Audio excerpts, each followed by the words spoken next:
ମଧୁର ଶବ୍ଦ ଯାହା ବିନା ଏ ସାରା ଦୁନିଆ ସ୍ତବ୍ଧ।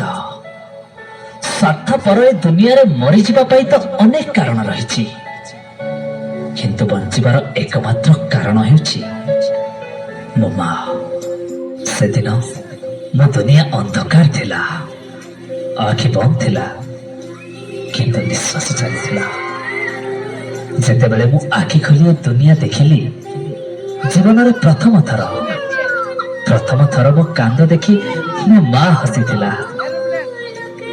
ମୋ ହାତ ଧରି ସେ ମୋତେ ଚାଲିବା ଶିଖାଇଲା, ଆଉ ତାରି କୋଳରେ ସତେ ଯେମିତି ସରଗର ସବୁ ସୁଖ ମିଳିଯାଉଥିଲା।